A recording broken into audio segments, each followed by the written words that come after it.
درود دوستان، پارت 24 هستش. آموزش فوق حرفه‌ای دازینگ. دازور علی هستم در خدمتتون.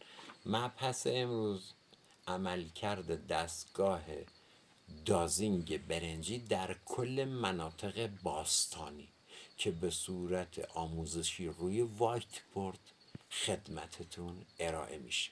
با ما باشید. دوستان گلم، خدمتتون عرض کنم الان بس مثلا جاده های قدیمی مثل جاده ابریشم که محل عبور و مرور تاجران باستان از کل تمدن های جهان بوده. حالا مثلا روم باستان، یونان، سلوکی که دیگه خودمون سالها اینجا حکومت کردن، یا کل تمدن ها تو جاده ها تاجرها بودن که مثلا رد می شدن. الان دقت کنید ما سکه های رومی داریم، سکه های سلوکی داریم، سکه های یونانی داریم که به وفور هم تو ایران هم یافت میشه، هم دوستان دیدن و دیدیم. حالا یه جاده اگر با دوستان گلم، این جاده باستان که هست، شما باید هم دو طرف جاده باستان را دستگاه بزنید. این خیلی مهم هستش، هر دو طرف جاده باستان، چون نمونه های سنگ فرشی الان تو مناطق زاگرس خودمون هست، کیلومترها که آدم داره میبینه محل نوع سنگچینشون، نوع معماریشونو. اینو داشته باشید دوستان. دوستان عزیز، بین جاده های باستانی همیشه قلعه های بسیار مهم قرار داره.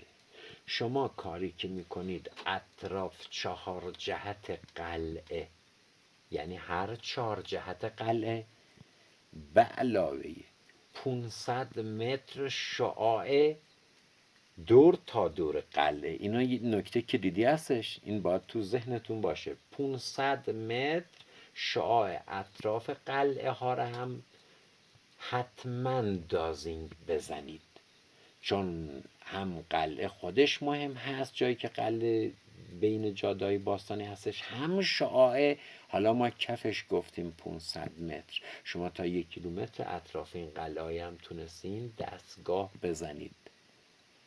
با ما باشید. جدد دوستان عزیزم، شما وقتی میاین تو مسیر چنین راههایی به درختای کهنسالم برخورد میکنید. درختای کهنسالم باید یه شعاع حداقل 100 متری دورش به مرکزیت این درختای کهنسالم شما دقیق آنتن بزنید، ردیابی کنید کاملا مسلط و حرفه‌ای تا آنالیز کار و آنالیز اون محیط بیاد دستتون. بین اغلب جاده‌های باستان از مناطق مختلف دره‌ای تپه ها، مثلا تپه های باستان میگذره. شما تپه هایی هم که دیدین، حالا تپه چه بغل جاده باشه چه تک باشه یا اصلا مشکوک به یه تومولوس یا تپه باشه، اونا حتما یادتون باشه. تپرم خودش را از دوستان، این یه جنبندی و کلی راجع به پارتا قبلیمون هست و هم آموزش های نکات ریزی توش هست و هم بعدش ما به صورت عملی ویدیوهایی که دوباره چیزای جدیدی داریم که بی نهایت مطالب مهم و پارتای مهم هستن، با ویدیو و پارتای بعد در اختیارتون میذاریم. اینجا امشب بس فقط و فقط آموزش نقطه به نقطه است. دوستان شما تپه را هم حالا یه 50 متر از تپه فاصله میگیرید، دستگاهتون رو به تپه میزنید، بعد خود تپه را از 4 جهت میزنید دوستان، از 4 جهت. علاوه بر این که خود تپه رو میزنید، دوباره شعاع داریم. ببین دوستان، علم باستان شعاع اطراف محیطاتون هم خیلی مهم هست. یعنی شما چه جاده باشه شعاع دورشو باید بزنید، قلعه باشه، درخت باستان باشه، تپه باشه، دره باشه، هرچه شما شعاع بین کارتون هم بزنید. یعنی رفتین تپه رو زدید، شما یه شعاع 500 متر هم اطراف تپهتون حداقل بزنید که ریز کار بیاد دستون، چیزی از زیر دستتون نپره دوستان من. در کنار جاده های باستان به صورت خیلی زیاد نه کم، یعنی تعداد بالا. حالا این تعداد بالا که ما خدمتون عرض میکنیم بسته به اون شخص و اون فرد با اون اباحتی که داشته. کسی که تو طی مسیر حالا میمرده، مقبرشم قبرشم که نزدیک جاده های باستان میذاشتن. شما یه تک قبرهایی هستن که فقط نزدیک جاده های باستانن. دوستان اینو فراموش نکنید، اینا حتما نکته کلیدی است. یه تک قبر نزدیک جاده. این تک قبرها شوخی نیستن دوستان. دیگه این نه شعا میخواد شما بزنید نه چیز، اینه که بزنید به اون چیز مورد نظرتون میرسید. دوستان من، عزیزان من، در نزدیکی این مناطق یه سری اشیاء گم شده هم هستن. اشیایی که حالا طی یه درگیری نظامی، طی حالا سرقتی چیزی، یا تو یک فرصت کم اینا را جا میذاشتن، بهشون میگن اشیاء گم شده. اینا رو هم خیلی دقت کنید دوستان. یه عده میان میگن آقا نمیدونم این نماد هستش 300 متر صخره کو، طرف به چشمش نماد میبینه. آخه عزیز دلم کی 300 متر صخره نماد کجا بود؟ چه نمادی عزیز دلم؟ جنس ها که نماد اون چیزی هست، حالا بعضی جایی اشکالی کشیده است، یه سنگایی تراش خورده است، اونا بحثشون جداست. ولی این که میان طرف میگه آقا یه صخره هست، یه کوه تراشیدن کردن رخ، عزیز دلم اصلا این جز خزعبلات چیزی نیست تو دنیای مدرن امروزی. شما فقط به دازینگ تکیه کن، گام به گام. حتی این اشیاء گم شده که تو طی مسیر ریختن، اصلا تاجر بوده، درگیری پیش اومده، یا اصلا به یه طریق اینا تو مسیر ریختن، شما اینا هم جز کارتون قرار بدین. این اشیاء گم شده نه علائمی دارن نه عمقی دارن، شاید تو 10 سانتی، شاید تو 20 سانتی، شاید تو نیم متری، شاید اصلا رو سطح شما بینا دست پیدا کنید. این دیگه علم خودتونه، اون آی کیو که و چطوری بخوای ازش استفاده کنی. مسلط، ذهن آماده، بدن آماده و ریلکس بودن دوستان. تمام چیزا رو از سطح تا عمق 10 متری شما بکشید بیرون.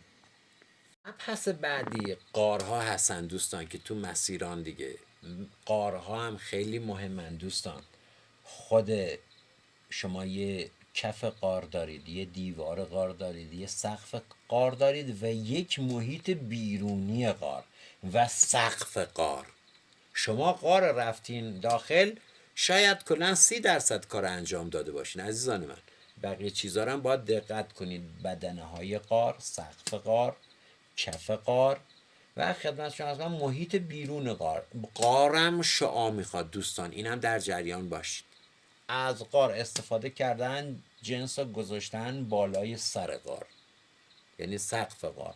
آقا یا درون بدن است یا درون کفه یا بیرون از محیطه.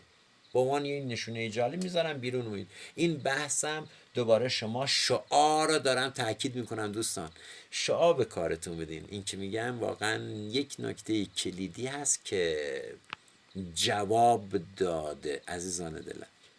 فقط شعاع اطراف کارتون حتما دقت رو علائم، جز به جز و گام به گام برین جلو. برای خودتون بخشش کنید. بخش اول شما کف غار رو میزنید، بخش دوم دیواره، سقف از بالا اگه نتونست، اگه شد از بالا میزنید، از رو میزنید که متوجه بشید. برای دازینگ فرقی نمیکنه، عمق و هر چیزی هیچ تفاوتی نداره. بعد میایم محیط بیرونی غارم بزنید دوستان. یه شعاع بیرونم به کارتون بدین و جزئیات هم در نظر بگیرید. یه سری ساختارهای باستانی نامنظم هم داریم که این ساختارها حالا شکل خاص خودشونو داره. میبینیم مثلثیه یه بنایی، حالا چیز آواری که ازش به جا مونده، اون چیزایی که ازش به جا مونده، ساختارش مشخص، یا دایره‌ایه یا مربع مستطیلیه یا شکل لوزیه. شما آماده هر شکلی اینجا باشین. این ساختارها هم تو مسیر هستن، ساختارهایی که طی سالیان زیاد ریزش کردن، ریختن و اشکالشون نامنظمه. اینا رو هم به دقت و با دقت بسیار زیادی میزنید دوستان عزیز. بازم نگید مسئله تکراریه. یه شعاع 200 متر هم به اینا بدین عزیزان من.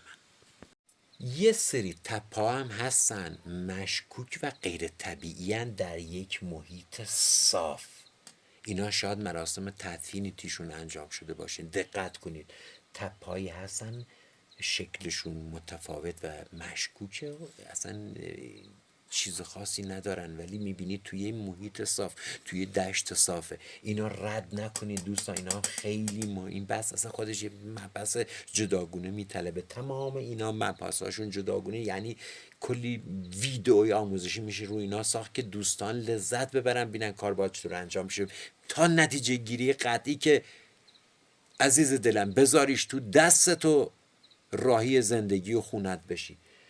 مبحث تپه های شکل های ناهمگونی دارن و در محیط های صافی قرار دارن. اینا رو راحت از دست ندید، هم خودشو بزنید هم یه شعاع 100 متری دورشو دوستان عزیزم. یه موضوع دیگم که هست عزیزان دلم، بعضی جاها یه سنگ هایی حالا یا به صورت مثلثی یه جایی گذاشتن، یا مثلا 4 تان یا 3 تان یا 5 تان یا 7 تا، حالا عددا متفاوت، میبینی توی شیب تپه کار گذاشتن یا روی زمین توی شرایط مثلا لوکیشن خاصی قرار داده شدن. اینا رو هم یک به یک میزنید، کل محدوده رو خب میزنید ولی یک به یک میزنید، حالا هر چه تعدادشون باشه شکلش رو هر طوری باشه. دوباره یه شعاعی هم به کارتون میدین، شعاع بالا 200-300 متر عزیزان. اینا رو هم داشته باشید عزیزانم. یه مطلب کلیدی، شما در هر یک از این مکانها منهای ظروف، حالا طلا، نقره، حالا مفرق، حفشوش بماند، شما هر نوع سنگی تو این مناطق پیدا کردید حرفه‌ای عمل کنید و حتما همراه خودتون برش دارید. شما شاید یه تیکه فسفوفولیت پیدا کردین عزیز،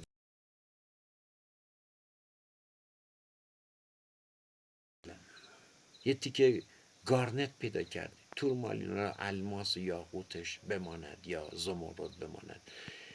سنگ هایی هستن بی نظیر و قیمت بسیار بالایی میخورن. اینا رو مد نظرتون باشه، در جریان باشید دوستان. هر چیزی دیدین با خودتون بیارید در منزل و اینا رو هم اونجا آزمایشات چگالی بگیرید که به اینا رو هم توی پارت قشنگ توضیح میدم براتون دوستان. حجم بسیار زیادی از ویدئوهای آموزشی ما هنوز مونده که به صورت عملی در محیط‌های باستانی خدمتتون ارائه میشه. یعنی ما کل ویدئوهامونو به شکل فوق حرفه‌ای در مناطق باستانی عملی، خیلی ها ویدیو دیگه مونده که خدمتون عرض کردم، بسیارش مونده، از دست ندین، موفقیت نزدیک.